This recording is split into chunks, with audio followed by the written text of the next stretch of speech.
बारामतीत सुप्रिया विरुद्ध सुनेत्रा, ननंद भाऊजाईचा खरा विषय वेगळा।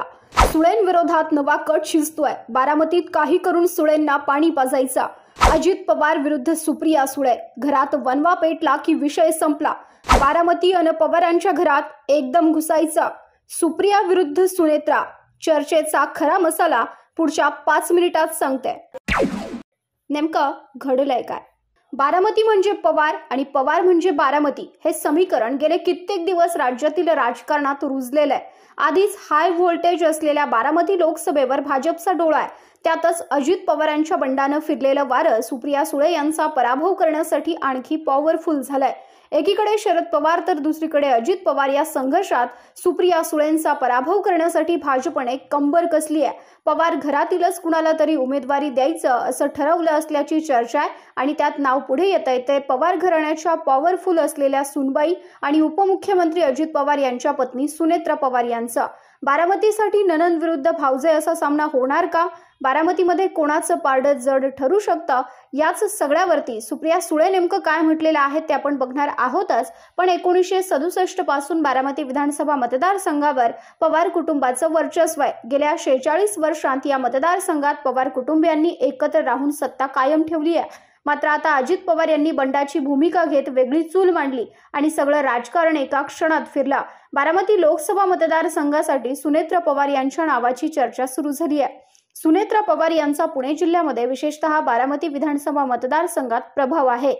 Environmental form of India, hi-tech textile park अशा कापड उद्योगांशी त्यांनी अनेक संस्था जोडल्यात। त्यामुळे अनेक कुटुंबातील महिलांना प्रत्यक्ष किंवा अप्रत्यक्ष रोजगार मिळालाय। ग्राम स्वच्छता, स्मार्ट व्हिलेज, पर्यावरण संतुलित गावं या माध्यमातून त्या सक्रिय असतात। विद्या प्रतिष्ठान या संस्थेच्या माध्यमातून सुनेत्रा पवार शिक्षण क्षेत्रात सक्रिय आहेत। तसंच सावित्रीबाई फुले विद्यापीठामध्ये सिनेट सदस्य सुद्धा आहेत। सुप्रिया सुळे राजकारणात येण्याआधी अनेक सामाजिक संस्थांसह पवार चॅरिटेबल ट्रस्टच्या माध्यमातून लोकांशी जोडल्या गेल्यात। आधी राज्यसभा, नंतर सलग 3 वेळा लोकसभा लढवत त्या खासदार राहिल्या। आता सुप्रिया सुळेंनी काय म्हटलं? माझ्या विरोधात कोणीतरी लढणारच आहे, मी लोकशाही मानते, आमच्याकडे लोकशाही आहे, पण दिल्लीमध्ये दडपशाही सुरू आहे आणि हे संपूर्ण देश पाहतोय, अशी प्रतिक्रिया सुप्रिया सुळेंनी दिलेली आहे। बारामती लोकसभा मतदारसंघामध्ये एकूण 6 विधानसभा मतदारसंघ येतात। आता या मतदारसंघांची राजकीय स्थिती कशी आहे? खडकवासला मतदारसंघात भाजपचे भीमराव तापकीर आणि दौंड मतदारसंघात भाजपचे राहुल कुल आहेत। सुळे यांच्या विरोधात सर्वाधिक मतं याच मतदारसंघातून भाजपला मिळतात। राहुल कुल यांच्या पत्नी कांचन कुल या 2019ला सुळेंविरोधात उभ्या होत्या, पण त्यांचा पराभव झाला। भोर-वेल्हा मतदारसंघातून काँग्रेसचे संग्राम थोपटे तर पुरंदर हवेलीमधून संजय जगताप हे आमदार आहेत। संग्राम थोपटे आणि शरद पवार यांचे संबंध सलोख्याचे नाहीत, त्यामुळे सुळेंना इथे फटका बसू शकतो। 2019ला पुरंदरचे आमदार संजय जगताप हे अजित पवारांमुळे निवडून आले होते। पुरंदरमध्ये विजय शिवतारे गटाची ताकद एकत्र केल्यास सुप्रिया सुळेंना तिथे सुद्धा संघर्ष करावा लागेल। त्यामध्ये इंदापूरचे आमदार दत्तात्रय भरणे यांनी सुद्धा राष्ट्रवादीतील फुटीनंतर दादांना पाठिंबा दिलाय। माजी मंत्री हर्षवर्धन पाटील हेही भाजपमध्ये असल्यानं भाजप आणि दादा गटाची ताकद सर्वाधिक दिसून येते।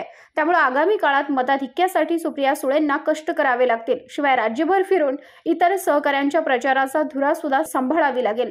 अजित पवारांनी उमेदवारी घोषित करण्याआधीच सुनेत्रा पवारांच्या नावाची चर्चा सुरू झालेली असली तरी इथले मतदार कुणाच्या बाजूने वळतात हे पाहणं महत्त्वाचं असेलच। मात्र पवारांची पॉवर सुप्रिया सुळेंना वाचवणार का हे पाहणं महत्त्वाचं असेल।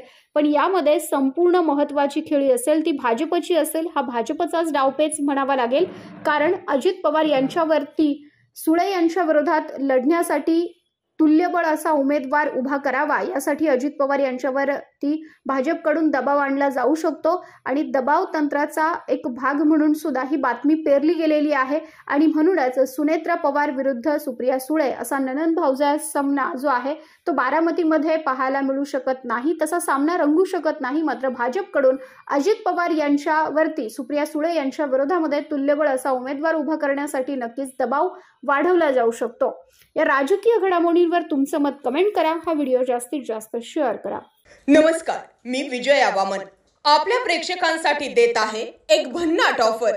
तुम्ही तुमच्या व्यवसायाची जाहिरात माझ्या आवाजात फक्त 999 रुपयांमध्ये बनवून घेऊ शकता। जाहिरात बनवण्यासाठी खालील मेलवर संपर्क करा।